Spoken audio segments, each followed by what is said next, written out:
Hello my friends, as I have promised, today we will take a look at Samsung Galaxy S9 camera. I have already made full review of the S9, so this video will only be about the camera, so I will try to show you the image quality in both stills and video, especially in low light. We will take a look at some special features like the super slow motion video and so on. This is the base S9, not the Plus version, so here I will only review the main wide angle camera. Before we get to the image quality, let's take a look at the camera app. The interface is very familiar. I personally like this interface. You can switch between the modes by swiping to the left or to the right. I really appreciate that it is possible to customize the order of these modes, and you can also hide the modes that you don't want to use. I also really like the Pro mode, which contains most of the settings that you would find in DSLR or mirrorless camera. Here you can, for example, set the ISO, shutter speed, aperture, white balance, and even mid-ring mode. More advanced photographers and filmmakers who want to use smartphone as their B camera will probably be happy with the options provided in Pro mode.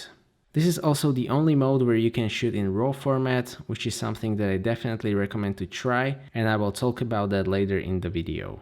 One big criticism of the app that I have is that there is no way to switch to 16:9 aspect ratio to see the framing of the video. You can only switch to 18:9.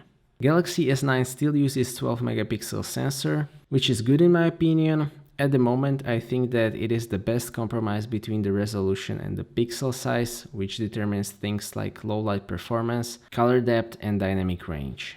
As you probably know, Galaxy S9 features the first smartphone camera with possibility to change the aperture on the lens, just like on my 80-year-old Zeiss lens. The benefits of this are that you can use f2.4 in good light to get sharp pictures with deep depth of field and better contrast, and f1.5 to let in more light for shooting in low light scenarios, or if you want to achieve shallow depth of field or more artistic look. In automatic mode, f2.4 is default setting and f1.5 is only used in low light. If you want to choose the aperture yourself, you need to switch to Pro mode. I am happy to report that the f1.5 aperture helps a lot. The low light capabilities of this camera are really good, considering that it is a smartphone camera, of course. f1.5 doesn't sound like that big of a difference in comparison to f1.8, but keep in mind that the f-stop scale is logarithmic and the f1.5 actually lets in 50% more light than f1.8 used, for example, on iPhones. Just like on other high-end smartphones, the noise reduction processing of low light shots is quite aggressive, which results in loss of detail. Average users may actually prefer it that way. Advanced users can still use Pro mode and shoot in RAW, so overall the low light capabilities of the S9 are very good in my opinion. The sharpness of the pictures in good light is actually very good.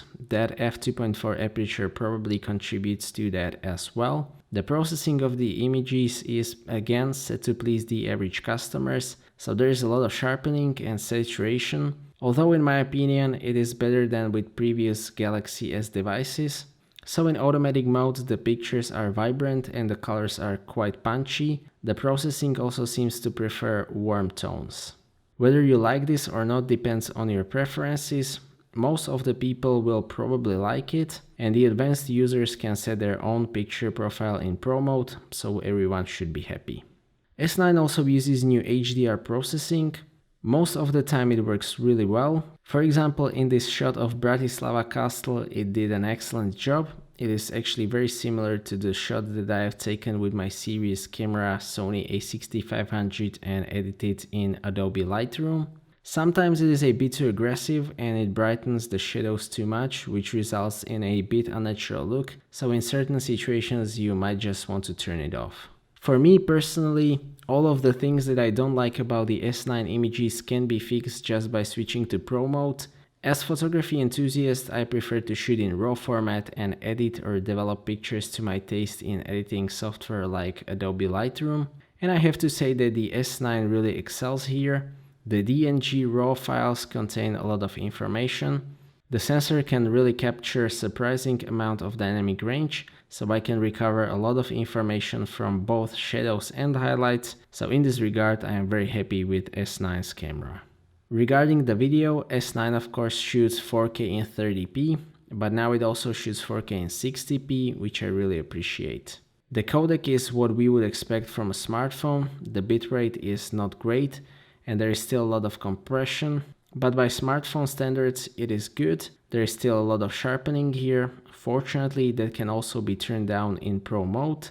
Here the S9 still benefits from the dual aperture, just like with stills, so it is still good in low light and the picture has very good amount of detail.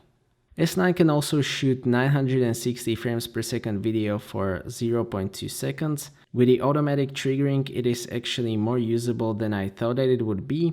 It is just 720p though, so the quality of the video is quite poor, but it is suitable for shooting cool Instagram stories or videos or some B-roll footage. S9 also shoots 240 frames per second 1080p video. That lets you choose what part of the video do you want to be slow motion after you shot the video.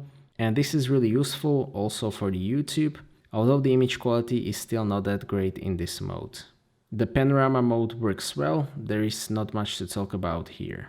The hyperlapse or timelapse still only produces 1080p video, which is a bit of a disappointment, so I will shoot regular 4K video and speed it up in post instead of using the timelapse mode. The front camera unfortunately still uses some sort of beauty filter, which results in unnaturally smooth skin, but here again some users may actually prefer that, and the lens is at least quite wide. Overall, I am very happy with the performance of the S9 camera. The dual aperture allows it to produce exceptionally sharp pictures in good light and pictures with low noise in low light. The camera app is quite good in my opinion, I just missed the option of 16:9 framing. Pro mode contains everything that I want. The RAWs shot in Pro mode are surprisingly good as well. What I would like to see improved is the video bitrate and definitely the sharpening algorithm. So that's it for this video, thank you for watching, I hope that you liked this video and that you found it to be useful. Stay tuned for more videos and maybe consider subscribing if you don't want to miss my future content. I appreciate your feedback in form of thumbs up or thumbs down. If you'd like to ask anything or share your opinion, please do so in the comment section, and see you next time.